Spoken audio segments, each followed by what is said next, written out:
ಜಂಗಮ. ಸ್ಥಾವರ ಕಳಿವಂತೂ ಜಂಗಮ ಕಳಿವಿಲ್ಲ. ಪ್ರತಿರೋಧಕ್ಕೆ ಅಳಿವಿಲ್ಲ, ಪ್ರಜೆಗೆ ಅಳಿವಿಲ್ಲ.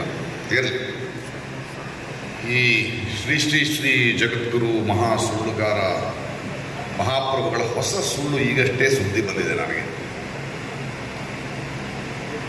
ಬರ ಪರಿಹಾರ ಕೇಳಿ ಕೇಂದ್ರವನ್ನು ಸರ್ಕಾರ ಕೇಳಿತ್ತು. ಕರ್ನಾಟಕದ ಸರ್ಕಾರ ಇವತ್ತು ಬೆಳಿಗ್ಗೆ ಕೋರ್ಟ್ಗೆ ಹೋಗಿದ್ದಾರೆ. ಅಲ್ಲಿ ಮಹಾಪ್ರಭುಗಳ ವಕೀಲರು ಇನ್ನೊಂದು ಸುಳ್ಳು ಹೇಳಿದ್ದಾರೆ.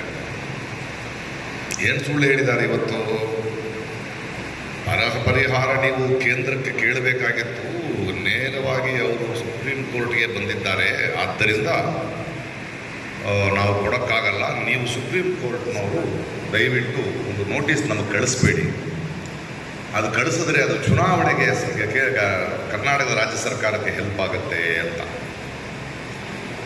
ಎಷ್ಟು ಧೈರ್ಯ ನೋಡಿ. ಒಂದು ರಾಜ್ಯ ಅಕ್ಟೋಬರ್ 31ರೊಳಗೆ ಬರವನ್ನು ಘೋಷಿಸಿ ಪರಿಹಾರ ಕೇಳಿದೆ. ಕರ್ನಾಟಕ ಸರ್ಕಾರ ಸೆಪ್ಟೆಂಬರ್ನಲ್ಲೇ ಬರವನ್ನು ಘೋಷಿಸಿ ಕೇಳಿ, ಅದಾದ ನಂತರ ನವೆಂಬರ್ ಡಿಸೆಂಬರ್ ಒಳಗೆ ಅಲ್ಲಿ ಹೋಗಿ ಚಾಣಕ್ಯರನ್ನು ಭೇಟಿ ಮಾಡಿ, ಮಹಾಪ್ರಭುವನ್ನು ಭೇಟಿ ಮಾಡಿ, ಅರಿಕೆ ಮಾಡಿ ವಿಳಂಬ ಮಾಡ್ತಾ ಇದ್ದಾರೆ.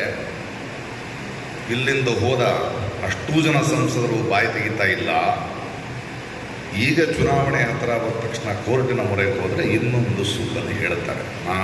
ಮರ್ಯಾದೆ, ನಾಚಿಕೆ ಏನಾದ್ರು ಇದೆಯಾ ಇವರುಗಳಿಗೆ?